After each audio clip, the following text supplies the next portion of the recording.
Hello प्यारे बच्चों, welcome to our channel physics Patna से। बच्चों, आज के वीडियो में हम डिस्कस करने वाले हैं competency based questions of the topic electricity and magnetism. मतलब इलेक्ट्रिसिटी और इलेक्ट्रोमैग्नेटिज्म जो हमारा चैप्टर है ना, उन दोनों का हम कंबाइंडली डिस्कस करने वाले हैं।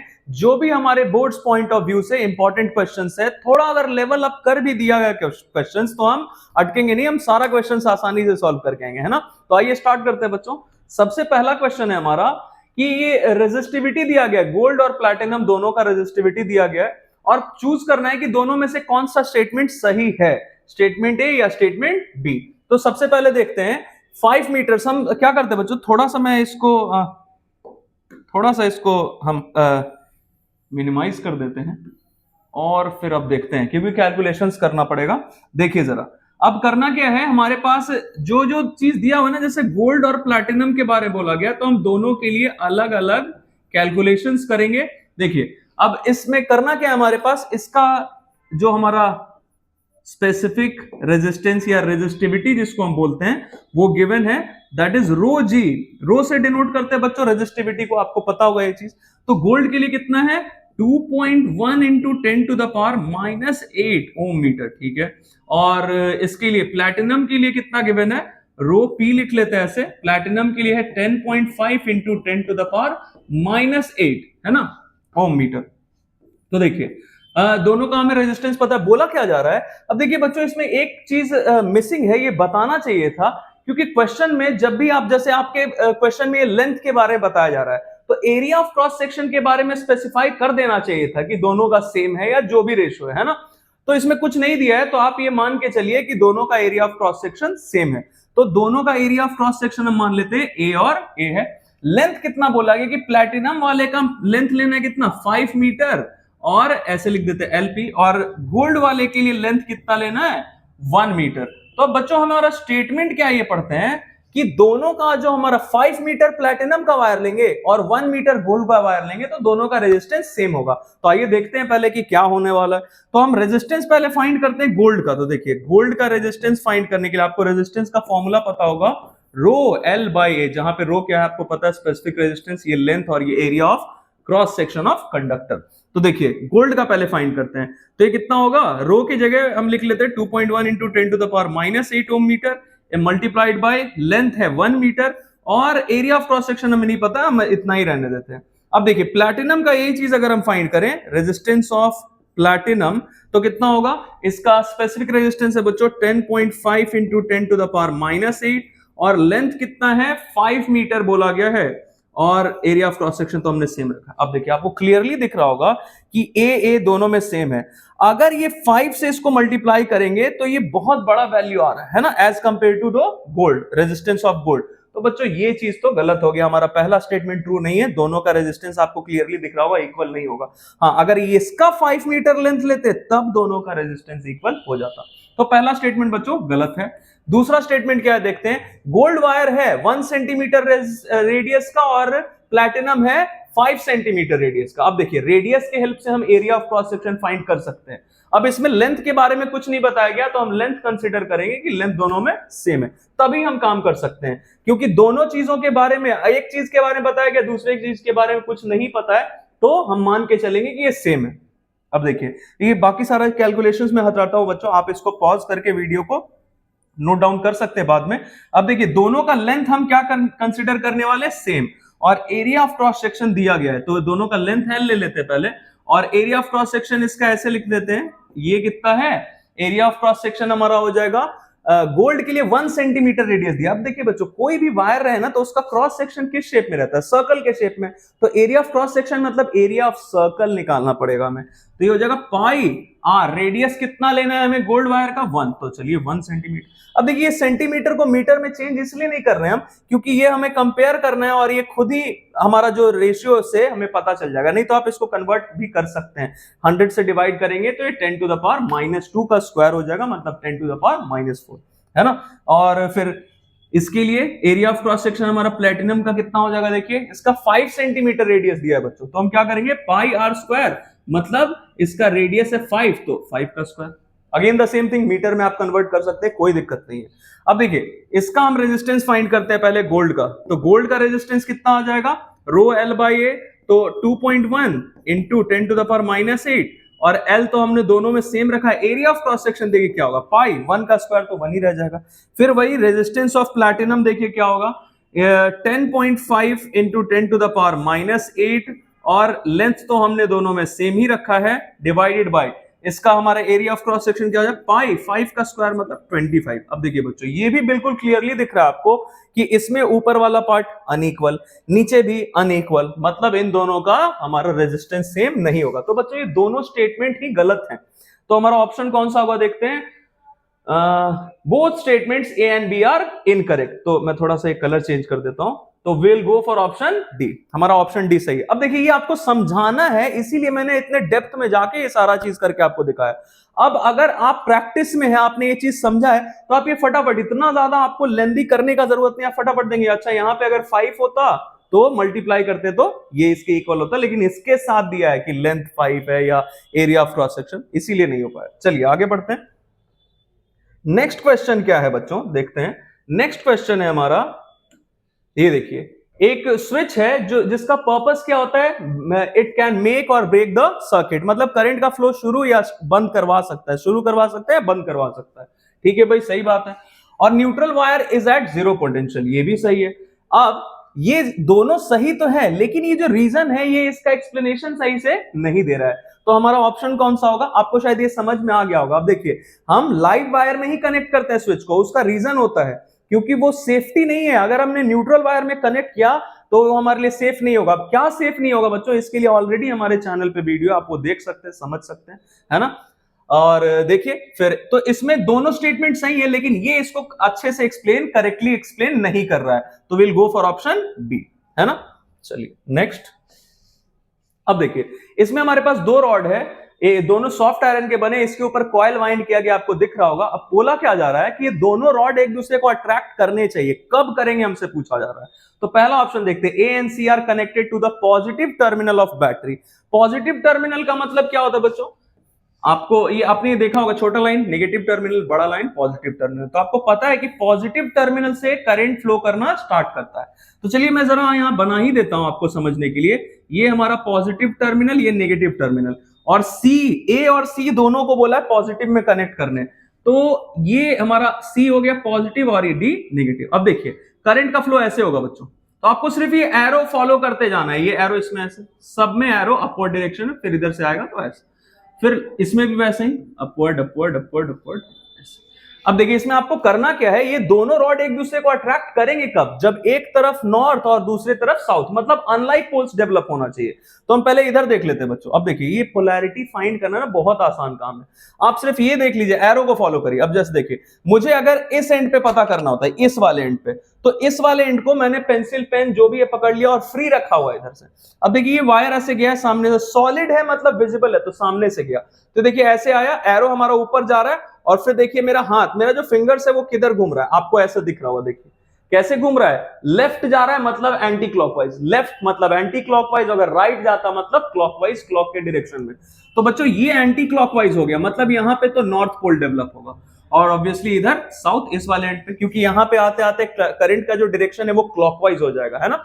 अब देखिए वही चीज इस एंड पे, यहाँ पे क्या हो जाएगा, यहाँ पे पता है आपको, फिर से वही चीज, ये ऐसे जा रहा है लेफ्ट डायरेक्शन में, ऐसे देखिए, ऐसे सामने से गया, ऐसे घूम गया लेफ्ट, मतलब एंटी क्लॉकवाइज, तो यहाँ पे नॉर्थ पोल। तो ऑब्वियसली ये सही है, ये साउथ, ये नॉर्थ, तो दोनों अट्रैक्ट करेंगे। तो हमारा पहला ही ऑप्शन लकीली सही हो गया। तो आप ये चेक करके देख सकते हैं बच्चों, है ना। चलिए आगे बढ़ते हैं।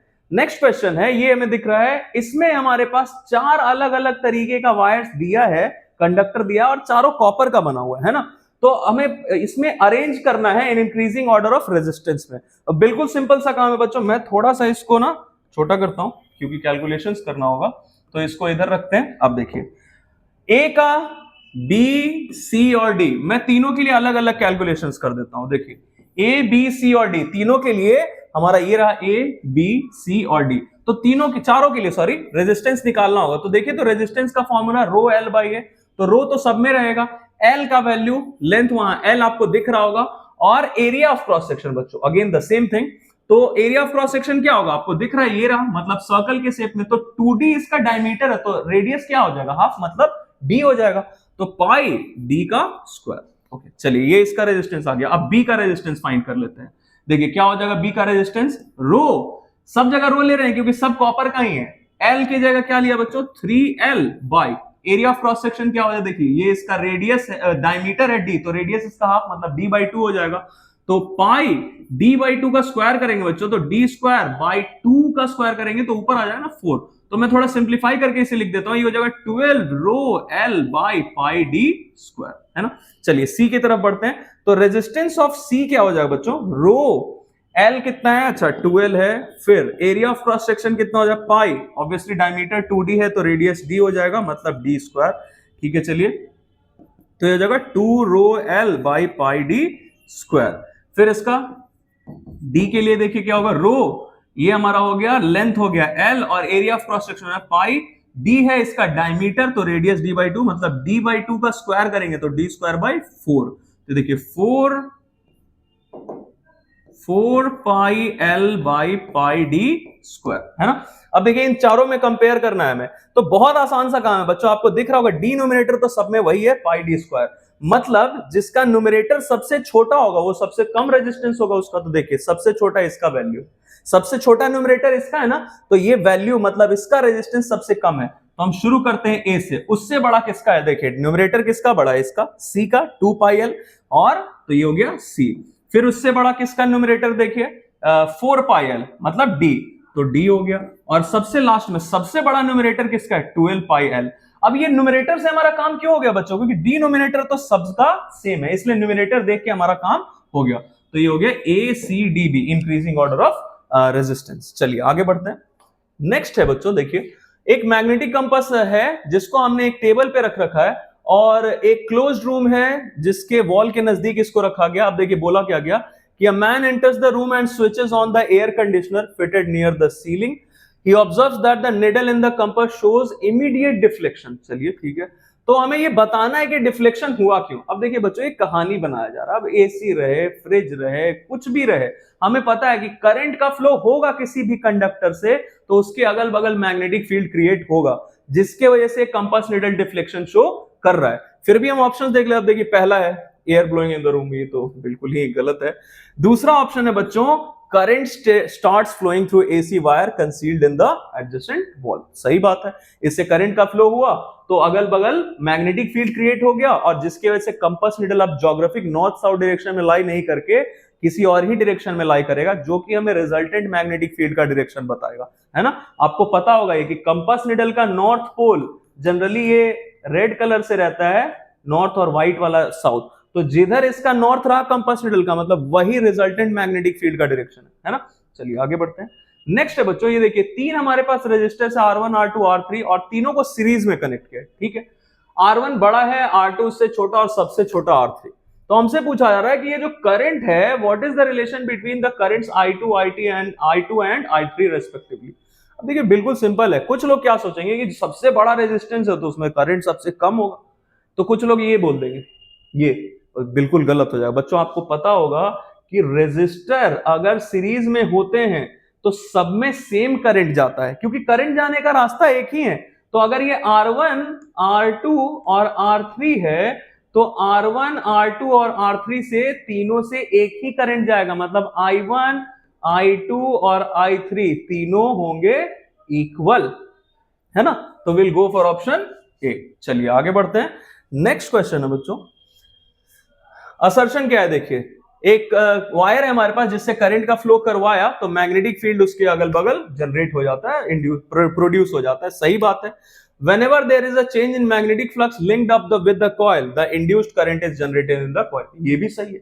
अब ये दोनों स्टेटमेंट सही हैं लेकिन दोनों ही ना बिल्कुल अलग अलग चीजों के बारे में बता रहे हैं। एक से हम करंट का फ्लो खुद करवा रहे हैं तो मैग्नेटिक फील्ड प्रोड्यूस हुआ, और एक में मैग्नेटिक फ्लक्स मतलब number of magnetic field lines passing through the coils में चेंजिंग हुआ तो उसमें ईएमएफ इंड्यूस हो गया, मतलब करंट इंड्यूस हो गया। तो दोनों स्टेटमेंट सही है लेकिन ये इसको एक्सप्लेन नहीं करता है, तो will go for option b, both are correct but it is not the correct explanation of a. चलिए आगे बढ़ते हैं। नेक्स्ट क्वेश्चन है बच्चों, हमारे पास दो कॉपर वायर्स है जिसका लेंथ का रेशियो दिया है 1:2 और एरिया ऑफ क्रॉस सेक्शन है 1:4। तो बहुत आसान सा है बच्चों, ये आप खुद भी कर सकते हैं। अब देखिए ऐसा ऐसा क्वेश्चंस आपको मिलता है बोर्ड्स में, मिलने वाला भी है, हो सकता है पहले तो मिल ही चुका है ऐसा ऐसा क्वेश्चंस। अब देखिए जैसे इसका कॉपर का, तो दोनों का जैसे हम कुछ नाम ले लेते हैं, दो वायर्स है तो आप नाम कुछ भी रख सकते हैं, ए बी 1 2 कुछ भी, तो हम 1 2 लेके चलते हैं। तो दोनों में ही कॉपर है तो स्पेसिफिक रेजिस्टेंस तो दोनों में सेम होगा। स्पेसिफिक रेजिस्टेंस उसका खुद का कैरेक्टरिस्टिक होता है बच्चों। आप कॉपर का इतना बड़ा वायर लें या इतना बड़ा, इतना पतला वायर लें, इतना थिक वायर लें, उसका स्पेसिफिक रेजिस्टेंस फिक्स्ड है, रेजिस्टेंस बदलता जाता है ना। अब देखिए स्पेसिफिक रेजिस्टेंस हमारा सेम है और दोनों का लेंथ का रेशियो दिया है, तो मैं यहां ऐसे लिख देता हूं कि L1:L2 है 1:2, और एरिया ऑफ क्रॉस सेक्शन है दोनों का 1:4। तो देखिए हमें क्या निकालना है, दोनों के रेजिस्टेंस का पहले रेशियो निकालना है। तो सब पार्ट ए में रेजिस्टेंस का रेशियो निकालना है, तो ऐसे लिख लें R1 और R2, मतलब दोनों का रेजिस्टेंस। तो R1 के लिए फॉर्मूला बच्चों क्या लिखेंगे, रो L1/A1, सही है। और फिर डिवीजन, तो डिवीजन का साइन देते हैं रो L2/A2। तो आपको दिख रहा होगा कि रो L1, मैं थोड़ा इसको और सिंप्लीफाई कर देता हूं आपके लिए। ये आपको दिख रहा होगा, ये मल्टीप्लाई का साइन देंगे तो ये तो उल्टा हो जाएगा, मतलब A2/रो L2 हो जाएगा। रो गॉट कैंसल्ड, सेम है ना।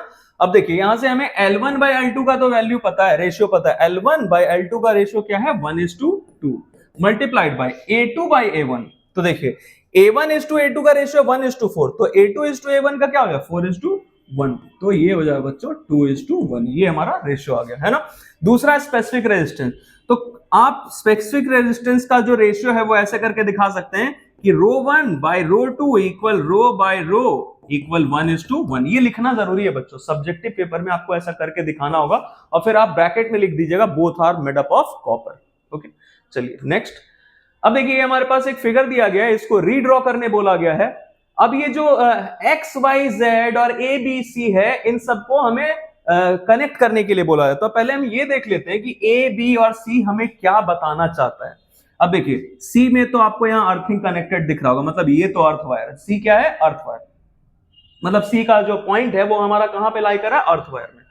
फिर अब देखिए ये बी और सी में आपको दिख रहा होगा कि ये दोनों के बीच में जो पोटेंशियल में डिफरेंस है वो 0 वोल्ट, मतलब दोनों सेम पोटेंशियल पे, ये भी 0 पे है। अर्थ कितने पे रहता है बच्चों, 0 वोल्ट पे, और न्यूट्रल वायर भी रहता है 0 वोल्ट पे। तो इट इज क्वाइट क्लियर कि बी है न्यूट्रल वायर और सी है अर्थ वायर। तो मैं लिख देता हूं एक बार, अर्थ और ये है न्यूट्रल। अब देखिए इन दोनों के बीच में, ये जो ए और बी है दोनों के बीच में गैप डिफरेंस आपको दिख रहा होगा 240 का, मतलब ये हमारा कौन सा हो जाएगा, लाइव वायर हो जाएगा। ए हो गया लाइव वायर, है ना। आई थिंक आपको ये समझ में आ गया होगा। अब हमें कनेक्ट करना है ए बी और सी को, ये सॉकेट दिया गया है, तो सॉकेट के किस आउटलेट में, किस होल में कौन सा वायर हमें प्लग इन करना पड़ेगा ये बताना है। बहुत सिंपल है बच्चों, पहले मैं आपको यहीं पे समझा देता हूं। जो ऊपर वाला है इट इज क्वाइट क्लियर, ये तो अर्थ के लिए होता है। कुछ लोगों को कंफ्यूजन रहता है इसमें कि लेफ्ट में कौन, राइट में कौन। आप जहां भी बैठे हुए एग्जाम देने के लिए, वहां आपको सॉकेट तो मिल ही जाएगा, तो आप सॉकेट के हेल्प से प्लग का भी याद रख सकते हैं। हमेशा आप ये याद रखिएगा कि लेफ्ट में कौन होता है, न्यूट्रल, और राइट में कौन होता है, लाइव। खत्म, प्रॉब्लम खत्म, बिल्कुल, है ना। अब देखिए तो हम ए का कनेक्शन किससे करेंगे बच्चों, मैं यहां पे लिख देता हूं, ए क्या है, लाइव। तो लाइव का कनेक्शन किससे होगा, लाइव वाले आउटलेट से, मतलब जेड से। तो ए का कनेक्शन होगा बच्चों जेड से। फिर उसके बाद न्यूट्रल का, तो न्यूट्रल का कनेक्शन किससे होगा, न्यूट्रल वाले आउटलेट से, मतलब बी का कनेक्शन होगा वाई से, है ना। थोड़ा इसको मैं ऐसे करके दिखा देता हूं। और फिर लास्ट बचा बच्चों हमारा क्या बचा, सी बचा, मतलब अर्थ बचा। तो अर्थ के लिए तो इट इज क्वाइट क्लियर, तो सी का जो हमारा होगा वो एक्स से होगा। तो आप ये ऐसे कनेक्ट करके दिखा सकते हैं, है ना। चलिए आगे बढ़ते हैं। नेक्स्ट है हमारे पास 3 रेजिस्टर है और तीनों का मैग्नीट्यूड 3 ओम है। तो हमें करना क्या है कि इन तीनों को हमें कनेक्ट करना है सीरीज में या पैरेलल में, और फिर बताया गया है कि इसको ऐसे अरेंज करना है ताकि इसका इक्विवेलेंट रेजिस्टेंस या नेट रेजिस्टेंस या टोटल रेजिस्टेंस सब एक ही चीज है। तो ये कब मैक्सिमम होगा और कब मिनिमम होगा, और कैलकुलेशंस के हेल्प से आपको ये दिखाना है। तो थोड़ा इसको पहले हम छोटा कर देते हैं। देखिए अब हमें करना क्या है, हमें इसका कैलकुलेशन पहले करके देख लेते हैं। तो अगर इन तीनों को सीरीज में कनेक्ट किया बच्चों, तो मैक्सिमम वाला पहले हमें चाहिए। तो मैक्सिमम में क्या करेंगे, तीनों को सीरीज में कनेक्ट कर दिया। तो आपको पता है कि सीरीज में क्या होता है, इक्विवेलेंट रेजिस्टेंस सीरीज में क्या करते हैं, R1 + R2 + R3। तो इसमें R इक्विवेलेंट क्या आ जाएगा, 3 + 3 + 3, मतलब 9 ओम। तो सीरीज में आपको पता होगी जो इक्विवेलेंट रेजिस्टेंस रहता है वो बढ़ जाता है, बहुत ज्यादा हो जाता है। और फिर दूसरे पार्ट में बोला है मिनिमम के लिए, तो मिनिमम के लिए हम क्या करते हैं, पैरेलल में कंबाइन करते हैं। तो पैरेलल में हमने कंबाइन कर दिया तीनों को, 3 ओम, 3 ओम और 3 ओम को पैरेलल में कंबाइन कर दिया। तो इसका इक्विवेलेंट रेजिस्टेंस कैसे फाइंड करते हैं बच्चों, आपको पता होगा, 1/R equivalent equal 1/R1 plus 1/R2, मतलब ऐसे 1/3 प्लस 1/3 प्लस 1/3। तो ऐसे करके आप ये सॉल्व करेंगे तो 1/R इक्विवेलेंट आ जाएगा बच्चों, 3 एलसीएम लिया और यहां से 1 1 1 लिख देते हैं एक स्टेप, मतलब 3/3। तो वी आर लकी हियर कि ये 1 आएगा, लेकिन आप इसमें ध्यान रखिएगा कि इसको रेसिप्रोकल करना जरूरी है, क्योंकि बहुत बार ये नहीं होता है ऐसा चीज, है ना। हो सकता है 1/2 आता तो रेसिप्रोकेट करके लिखते हैं हम, तो आर इक्विवेलेंट क्या आ जाएगा हमारा, 1 ओम आ जाएगा, है ना। चलिए, तो ये दोनों केसेस था हमारा। आगे बढ़ते हैं बच्चों। नेक्स्ट क्वेश्चन है कि हमारे पास एक स्ट्रेट वायर है जो कि वर्टिकली हमने एक कार्डबोर्ड से पास करवाया और उस कार्डबोर्ड पे छोटे छोटे आयरन फिलिंग्स, आयरन के पीसेस छिड़के हुए हैं, स्प्रेड किए हुए हैं। अब देखिए हो क्या रहा है, when current is passed through the wire in upward direction, it is seen that, शायद आपको ये पूरा क्वेश्चन नहीं दिख रहा होगा, थोड़ा इसे छोटा कर देते हैं। हाँ, it is seen that the iron fillings are arranging themselves in a definite pattern. Why? ऐसा क्यों होता है बच्चों, क्योंकि जब भी किसी वायर से करंट का फ्लो होता है ना, तो उसके अगल बगल एक मैग्नेटिक फील्ड क्रिएट हो जाता है, और ऑब्वियसली हमें कभी किसी मैग्नेट के अगल बगल ऐसे लाइन बनता हुआ नहीं दिखता होगा, तो वो देखने के लिए हम ये यूज करते हैं आयरन फिलिंग्स का। तो एक कार्डबोर्ड के ऊपर जो आपने छोटा छोटा आयरन फिलिंग स्प्रेड किया था ना, वो कुछ ऐसे पैटर्न में अरेंज हो जाएगा, कंसेंट्रिक सर्कल्स बन जाता है। तो ये हमारा जहां से वायर, मान लीजिए यहां से वायर पास कर रहा है, यहां होल करके कार्डबोर्ड से पास करवाया, तो कार्डबोर्ड के ऊपर हमें ऐसा कंसेंट्रिक सर्कल्स बनता दिखता है, जिसका सेंटर कहां पे रहता है, जहां से वायर पास कर रहा है ना जिस होल से, वही इस सब सारे सर्कल्स के लिए कॉमन म्यूचुअल सेंटर है ना। तो हमने ये बता दिया कि ऐसा क्यों हो रहा है।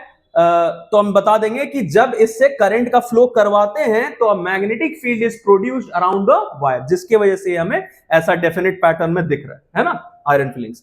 दूसरा क्वेश्चन क्या है बच्चों कि what would happen to this arrangement if more current were pass through the wire. अब देखिए, ज्यादा करंट फ्लो करवाते हैं ना, तो जो मैग्नेटिक फील्ड प्रोड्यूस हो रहा है वो भी स्ट्रॉन्गर होता है, और स्ट्रॉन्गर मैग्नेटिक फील्ड प्रोड्यूस होता है, जिसके वजह से क्या होगा कि पहले अगर ये मैग्नेटिक फील्ड लाइंस इतने दूर तक बन रहा था, तो अब ये मैग्नेटिक फील्ड लाइंस और दूर तक बनेगा, विच सिग्निफाइज कि इसका जो मैग्नेटिक फील्ड का स्ट्रेंथ है ये बढ़ गया है, ज्यादा हो गया है। तो दो चीज आपको इसमें बताना है कि the magnetic field lines are arranged up to a larger distance from the wire, and the second thing is कि ये जो इनका मैग्नेटिक फील्ड लाइंस का जो कंसंट्रेशन है ना, जो डेंसिटी है, ये बढ़ जाता है, ज्यादा हो जाता है। ओके, चलिए, ये दूसरा पार्ट हो गया हमारा। तीसरा है बच्चों, अब देखिए, ये हमारे पास एक अरेंजमेंट दिया गया है जिसमें आपको एमीटर और ये रेजिस्टेंस वगैरह ये सारा चीज दिख रहा होगा। हमसे क्या बोला जा रहा है कि ये जो वोल्ट मीटर है, अगर इस वोल्ट मीटर को अगर इस एमीटर को हम एक वोल्ट मीटर से रिप्लेस कर दें तो फिर क्या होगा, सर्किट काम करेगा कि नहीं करेगा। देखिए, वोल्ट मीटर जो होता है उसका रेजिस्टेंस बहुत ज्यादा होता है, इनफाइनाइट रेजिस्टेंस होता है। तो एक चीज मैं आपको एक्सप्लेन कर देता हूं फिलहाल, V इक्वल IR होता है ओम्स लॉ के अकॉर्डिंग। तो अगर मैं इस I को इधर ले आऊं और जो हमारा पोटेंशियल डिफरेंस है जो हमने अप्लाई करके रखा है इसके कंडक्टर के टर्मिनल्स के अक्रॉस, तो अगर ये एक चीज कांस्टेंट रख दिया पोटेंशियल डिफरेंस, तो R और I देखिए इनवर्सली प्रोपोर्शनल हो जाएगा ना। मतलब अगर रेजिस्टेंस बहुत ज्यादा हो गया तो इस केस में करंट क्या हो जाएगा, बहुत कम, मतलब ना के बराबर हो जाएगा, नेग्लिजिबल, है ना। तो ये सर्किट बच्चों हमारा काम नहीं करेगा, मतलब इससे करंट का फ्लो होगा ही नहीं, क्योंकि वोल्ट मीटर अगर हम यहाँ पे, मैं यहाँ बना के दिखा देता हूं आपको, अगर यहाँ पे हम क्या ले लें, एमीटर की जगह हम अगर क्या ले लें, वोल्ट मीटर ले लें, तो फिर इसका रेजिस्टेंस बहुत ज्यादा हो जाएगा सर्किट का, और करंट इससे फ्लो ही नहीं करेगा। चलिए आगे बढ़ते हैं। नेक्स्ट क्वेश्चन है बच्चों, देखिए, ये कहानी पहले पढ़ लेते हैं क्या क्या गिवन है, आप जरा पढ़ सकते हैं इसे। एक स्टेज है जिसपे सॉफ्ट आयरन बॉक्स रखा गया है, और ये किसके ऊपर रखा गया है, एक कॉपर कॉइल्ड प्लेटफॉर्म है, उसके ऊपर हमने रख दिया एक iron box, soft iron box. Okay, मतलब मटेरियल जो है हमारा वो सॉफ्ट आयरन है, उसका एक बॉक्स हमने लिया है। अब देखिए, ये सारा चीज बताया गया है, आप इसको पढ़ सकते हैं कि एक he summoned a man who fancied himself a modern day Hercules, ठीक है। अब ये सारा चीज बताया गया, लास्ट में क्या बोला जा रहा है कि बाद में जब इसको बोला गया कि अब इसको उठा के दिखाओ, तो ये नहीं उठा पा रहा। आप ये कहानी पढ़ सकते हैं, है ना। बोला क्या गया है कि एक्सप्लेन करना है कि ऐसा क्यों नहीं, पहले वो आसानी से उठा ले रहा था उसे, बॉक्स को, आयरन बॉक्स को, और बाद में नहीं उठा पाया। तो हमसे पूछा जा रहा है कि ऐसा क्या जादू दिखाया गया है कि ये नहीं उठा पा रहा है। देखिए बच्चों, हो क्या रहा है कि ये जो हमारा जैसे मैं थोड़ा इसको छोटा करते हैं, जैसे देखिए क्या हो रहा है कि यहां पे जो टेबल आपको दिया गया है ना, इस टेबल के नीचे इसने क्या किया, एक कॉइल लिया है ना, एक कॉपर कॉइल प्लेटफॉर्म लिया जो कि हिडन है, इसको दिख नहीं रहा है हरक्यूलिस को जो उठाने वाला है। तो टेबल के नीचे ये ऐसे करके रखा गया है और यहाँ पे हम करंट का कोई सोर्स ले सकते हैं, डीसी भी ले सकते हैं, मतलब डायरेक्ट करंट का भी सोर्स ले सकते हैं, ऑल्टरनेटिंग करंट का भी सोर्स ले सकते हैं। एंड वन मोर थिंग, यहाँ पे हम एक की या एक स्विच लेंगे जिसका काम सर्किट को कंप्लीट या इनकम्प्लीट होना करना होगा। अब इसके ऊपर जो बॉक्स रखा हुआ है, आयरन का बॉक्स रखा हुआ है, अब देखिए पहले ये इसको उठा लेता था क्योंकि उस वक्त क्या हुआ होगा, उस वक्त सर्किट इनकम्प्लीट होगा, मतलब स्विच ऑफ किया होगा, तो ये इलेक्ट्रोमैग्नेट का काम नहीं करता और ये बॉक्स को अपनी तरफ अट्रैक्ट भी नहीं करता।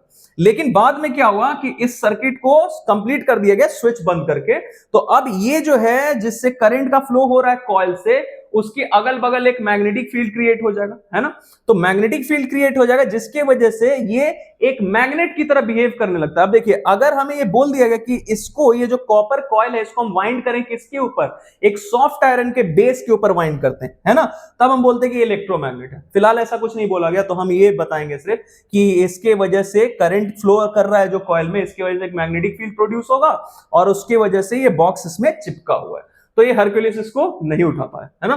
तो ये एक्सप्लेन है, ये हमारा सीक्रेट है बिहाइंड द मैजिक। तो आप ये बता सकते हैं कि due to the flow of current in the coil a magnetic field is produced around it due to which the soft iron box is attracted towards it, है ना।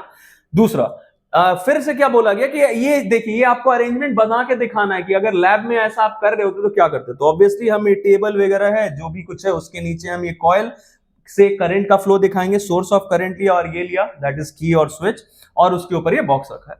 अब देखिए, ये पूछा जा रहा है कि इसको और कहां यूज कर सकते हैं, तो इसका हम यूज करते हैं बच्चों इलेक्ट्रिक बेल में, है ना। आपने पढ़ा होगा इलेक्ट्रिक बेल के बारे में 9th क्लास में या 10th में भी है कि उसका वर्किंग क्या है। इट काफी इंटरेस्टिंग है बच्चों, है ना, इलेक्ट्रिक बेल वर्क कैसे करता है। चलिए नेक्स्ट है बच्चों, ये देखिए हमारे पास क्या गिवन है कि एक करंट कैरिंग कंडक्टर है that is carrying the current into the plane of paper. अब देखिए यही हमारा कीवर्ड बच्चों, ये जो x यहां बना हुआ है ना, ये x क्या है, x रिप्रेजेंट कर रहा है कंडक्टर को जो कि करंट कैरी कर रहा है into the plane of paper. तो अगर हमारा पेपर होता तो उसके प्लेन में कैरी करता। अब जैसे ये स्क्रीन है तो स्क्रीन के प्लेन में ऐसे जा रहा है करंट, करंट ऐसे जा रहा है, आप समझ रहे होंगे, इस इनवर्ड डायरेक्शन में, है ना। अब देखिए करना क्या है, n और s दिख रहा है आपको, और फिर मैग्नेटिक फील्ड लाइंस ये बन रहा है कंसंट्रिक सर्कल्स। तो state the direction of force experienced by the conductor. अब देखिए आपको पता है कि जब मैग्नेटिक फील्ड और करंट दोनों का डायरेक्शन पता होता है तो हम जो फोर्स है जिसको हम लॉरेंज फोर्स भी बोलते हैं, वो किस डायरेक्शन में एक्ट कर रहा है कंडक्टर पे, उसके लिए हमारे पास फ्लेमिंग्स लेफ्ट हैंड रूल है। और बच्चों बहुत सिंपल तरीके से हम इसे सीखेंगे, देखिएगा जरा। नॉर्थ से साउथ, तो मैग्नेटिक फील्ड लाइन तो हमेशा नॉर्थ से साउथ, तो मैग्नेटिक फील्ड के डायरेक्शन में हम पहले किसको फिक्स कर देंगे, फोर फिंगर को, तो ऐसे रख दिया। अब देखिए आपको दिख रहा होगा कि मेरा central finger, C for central, C for current, तो सेंट्रल फिंगर किसके डायरेक्शन में रखना है, करंट के डायरेक्शन में, और हमें बोल दिया गया कि ये plane of the paper into the plane of paper. अब यहां हमारे पास स्क्रीन है तो into the plane of screen, मतलब करंट का डायरेक्शन देखिए बच्चों ऐसा होगा, ये ऐसा है ना, मैग्नेटिक फील्ड ऐसा नॉर्थ से साउथ। तो ये देखिए, ये थंब किधर है मेरा, नीचे, मतलब इस पे जो कंडक्टर है उस पे फोर्स किधर लगेगा, डाउनवर्ड। तो हमारे पहले वाले पार्ट का आंसर हो जाएगा बच्चों डाउनवर्ड। मैं लिख देता हूं, इसमें हो गया डाउनवर्ड, है ना। नेक्स्ट देखिए क्या है, explain the cause of the above said force. अब देखिए ऐसा क्यों हो रहा है, हमें पता है कि whenever a current carrying conductor is placed in a magnetic field such that the direction of magnetic field and the direction of current are different, तो इस कंडक्टर पे एक फोर्स लगता है। ये हमारा इसका एक्सप्लेनेशन हो गया बच्चों, रीजन हो गया, है ना। आई होप आपको ये समझ में भी आ रहा होगा, काफी सिंपल चीज है। ओके, कुछ लोग डायरेक्शन ऑपोजिट लिख देते हैं, गलत हो जाएगा बच्चों, डायरेक्शन डिफरेंट बताना है। ऑपोजिट का मतलब एक इधर तो एक इधर, दोनों के बीच का एंगल 180 डिग्री। तो ये जरूरत ही नहीं है, बताना नहीं, आपको क्या बताना है कि डायरेक्शन इज डिफरेंट, मतलब एक इधर तो एक 30 डिग्री, 40, 60, 90 ऐसे कुछ भी हो सकता है। लास्ट देखिए क्या है, नेम द लॉ यूज, तो हमें लॉ पता है, फ्लेमिंग्स लेफ्ट हैंड रूल का हमने इसमें यूज किया है डायरेक्शन को पता करने के लिए फोर्स का। चलिए आगे बढ़ते हैं। नेक्स्ट क्वेश्चन है बच्चों, आपको यहाँ पे दिख रहा होगा एक अरेंजमेंट है हमारे पास जिसमें एक वुडन बेस है, और देखिए क्या क्या है मैं यहाँ लिखा हुआ, आप ये पढ़ सकते हैं। हमारे पास एक कॉपर बार है जो कि ये रखा हुआ, ये कॉपर बार है जो कि रखा गया है कॉपर वायर्स के ऊपर, और ये कॉपर वायर्स किस में बंधा हुआ है, ये वुडन है, ये वाला पार्ट, ये पार्ट, ये पार्ट और ये पार्ट, ये सब वुडन है बच्चों, है ना।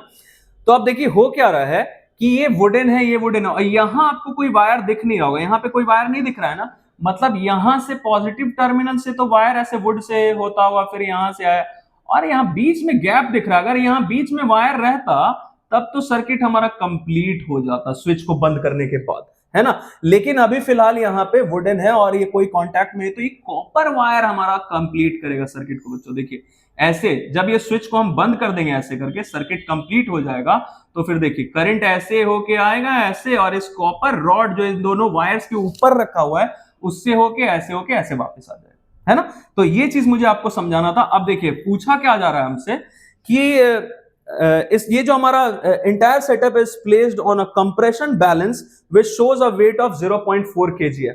तो ये जब इसके ऊपर रखा हुआ है तो ये कितना वेट मेजर कर रहा है, 0.4 kgf। अब देखिए पूछा क्या जा रहा है, what will be the observation of compression balance when we close the circuit, है ना, when we close the switch. अब देखिए स्विच को हमने बंद कर दिया तो सर्किट गॉट कंप्लीटेड, करंट आपको मैंने बताया यहां से फ्लो करता हुआ ऐसे आएगा और फिर इस कॉपर वायर से, कॉपर रॉड से होता हुआ ऐसे होके वापस आ जाएगा। अब देखिए इसमें हमें फोर्स का डायरेक्शन पता करना होगा बच्चों, क्योंकि ये फोर्स अगर इस कंडक्टर पे नीचे लगेगा तो ये नीचे जाएगा, अगर ऊपर लगेगा तो ऊपर जाएगा। खैर तो देखिए फिर हम क्या करने वाले हैं, पहले तो मैग्नेटिक फील्ड के डायरेक्शन में रख लेते हैं फोर फिंगर को, नॉर्थ से साउथ। और देखिए करंट कैसे जा रहा है, ऐसे जा रहा है ना, पॉजिटिव टर्मिनल से होते हुए करंट ऐसे जाएगा और फिर ऐसा चला जाएगा ऐसे इस डायरेक्शन में। देखिए करंट के डायरेक्शन में मैंने रख लिया अपना सेंट्रल फिंगर, तो करंट के डायरेक्शन में सेंट्रल फिंगर ऐसे, नॉर्थ से साउथ मैग्नेटिक फील्ड ऐसे। तो आपको ये दिख रहा होगा कि जो थंब है मेरा ये किधर लाई कर रहा है, ये लाई कर रहा है बच्चों डाउनवर्ड डायरेक्शन में, है ना। तो ये फोर्स इस पे किधर लगाएगा, डाउनवर्ड डायरेक्शन में, जिसके वजह से कंप्रेशन बैलेंस और दबेगा और रीडिंग ज्यादा दिखाएगा। तो हमारे पहले पार्ट का आंसर हो जाएगा बच्चों इंक्रीजेस। ये जो हमारा रीडिंग इसमें दिख रहा था वो क्या होगा, the reading in the compression balance increases. फिर दूसरा पार्ट है बच्चों, दूसरा पार्ट क्या पूछा जा रहा है कि हमारा ऑब्जर्वेशन चेंज होगा क्या, कैसे चेंज होगा अगर हम इसमें करंट बढ़ा दे। तो आपको पता होगा कि करंट का अगर हम स्ट्रेंथ बढ़ा दे तो जो फोर्स कंडक्टर पे लग रहा है वो भी बढ़ जाता है, तो फोर्स लगेगा तो ये और कंप्रेस होगा बैलेंस जो है हमारा, तो ये रीडिंग और ज्यादा दिखाएगा। तो increase further more, further increases, इसमें जो रीडिंग है बच्चों वो और ज्यादा हो जाएगा और इंक्रीज हो जाएगा, है ना। नेक्स्ट है कौन सा रूल हमने यूज किया ये सारे चीजों को समझने के लिए, तो फ्लेमिंग्स लेफ्ट हैंड रूल का बच्चों हमने यूज किया है फोर्स का डायरेक्शन फाइंड करने के लिए, है ना। अब देखिए ये हमारा लास्ट क्वेश्चन है बच्चों, थोड़ा इसको हम छोटा करते हैं फिलहाल। ये देखिए क्या बोला गया है, हमारे पास दो सर्किट दिख रहा है इसमें, ये स्टेयरकेस वायरिंग का केस है बच्चों, डुअल कंट्रोल स्विचेस का। तो ये दो फिगर आपको दिख रहा होगा। अब देखिए पूछा क्या जा रहा है कि दोनों में से कौन सा हमारा जो सर्किट है ये कंप्लीट और इनकम्प्लीट करने के लिए हम दोनों ही स्विचेस का यूज कर सकते हैं, है ना। Which of the above circuits will be able to switch on और switch off the bulb using both switches. तो आपको दिख रहा होगा यहाँ पे बच्चों, एक ये स्विच S1, मैं यहाँ नाम लिख देता हूं, ये हमारा स्विच मान लीजिए S1 और ये स्विच S2, है ना। अभी फिलहाल ये सर्किट इनकम्प्लीट है क्योंकि यहां से आपको न्यूट्रल वायर, यहां से लाइव वायर तो दिख रहा है, लेकिन यहाँ बीच में गैप है या फिर यहाँ पे बीच में गैप है, तो अभी सर्किट इनकम्प्लीट है। अब इधर आ जाइए, इसमें न्यूट्रल वायर ऐसे करके आपको दिख रहा है और करंट इसमें ऐसे ऐसे करके जा सकता है, ऐसे लाइव वायर से होके आएगा और ऐसे होते हुए न्यूट्रल ये रहा, ऐसे चला जाएगा। तो सर्किट इसमें कंप्लीट है बच्चों, है ना। तो पहले का आंसर हो जाएगा both the circuits can be done, है ना। तो हमारा जो ए और बी है दोनों ही हो जाएगा, पहले का आंसर हो जाएगा कि both the circuits A and B can be completed using two switches. Complete भी कर सकते हैं या ऑफ कर सकते हैं, मतलब इनकम्प्लीट भी कर सकते हैं। दूसरा देखिए क्या है, कौन सा सर्किट कंप्लीट है, मतलब बल्ब ग्लो किसमें कर रहा है। तो मैंने आपको बताया कि ये सर्किट हमारा ऑलरेडी कंप्लीट है। देखिए लाइव वायर से करंट ऐसे आएगा और ऐसे होते हुए और न्यूट्रल से वापस चला जाएगा, तो सर्किट कंप्लीट है। तो जो हमारा बी है, सर्किट बी, उसमें बल्ब ऑलरेडी ग्लो कर रहा है। पहले का आंसर हो जाएगा A and B both. Last वाला देखते हैं बच्चों, if we interchange the L and N wires in the circuit B तो विल द सर्किट वर्क। अच्छा, एक चीज मैं आपको और बता दूं बच्चों कि ये सर्किट कंप्लीट कैसे होगा अगर होगा तो। जैसे मान लीजिए मेरे दिमाग में है कि सर हम स्विच S2 को यूज करना चाहते हैं, उसके हेल्प से हम इस बल्ब को ग्लो करवाना चाहते हैं। तो आपको देखिए ये स्विच S2 का पोजीशन ऐसे दिख रहा है ना, डाउनवर्ड डायरेक्शन में। आप क्या कर सकते हैं, आप इसका पोजीशन ऐसे कर सकते हैं, अपवर्ड डायरेक्शन में। मतलब इसका कनेक्शन ऐसे बदल के, मैं थोड़ा सा इसमें ऐसे चेंज करके बच्चों आपको दिखा रहा हूं ताकि आपको समझ में आ जाए। इस वाले पार्ट को हम ऐसे व्हाइट कर देते हैं और ये S2 का पोजीशन हमने ऐसे कर दिया। अब देखिए बच्चों, अब आपको दिख रहा होगा कि सर्किट कंप्लीट हो गया, करंट का फ्लो हो गया। या फिर हम क्या कर सकते थे कि S1 का कनेक्शन जैसे ऊपर के डायरेक्शन में दिख रहा है उसको हम ऐसे नीचे कर सकते हैं। इससे एक बहुत इंपॉर्टेंट कंक्लूजन आया है बच्चों कि दोनों स्विचेस या तो ऊपर के डायरेक्शन में रहें, मतलब जनरली घरों में जो हम ऊपर के डायरेक्शन में ऐसे पुट करते हैं स्विचेस को, तो वो ऑफ माना जाता है। तो या तो दोनों ऊपर रहे मतलब ऑफ ऑफ पोजीशन में, या दोनों ऑन ऑन पोजीशन में मतलब नीचे रहे, तो सर्किट हमारा कंप्लीट होता है। जैसे ये देखिए दोनों स्विचेस S1 और S2 दोनों ऊपर दिख रहे हैं ऑफ पोजीशंस में, तो सर्किट कंप्लीट है। ओके, लास्ट वाले पे आते हैं बच्चों। अगर L और N दोनों जो वायर्स है सर्किट B में, अगर इसको इंटरचेंज कर दिया गया तो विल द सर्किट वर्क? हाँ बिल्कुल करेगा, क्यों नहीं करेगा। हम क्या करते हैं कि ये वाला वायर हम ले लेते हैं लाइव और ये वाला हम ले लेते हैं न्यूट्रल, कोई दिक्कत नहीं। बच्चों दिक्कत कब आता है, जब ज्यादा करंट का फ्लो होने लगता है हमारे सर्किट में। तो इसी वजह से हम स्विच या फ्यूज या एमसीबी ये सब लाइव वायर में कनेक्ट करते हैं, जिससे हम खुद भी सेफ रहते हैं और अप्लायंस भी सेफ रहता है ना। तो बच्चों आई होप कि आज हमने जो जो क्वेश्चंस डिस्कस किया है आपको समझ में आया, अच्छा लगा।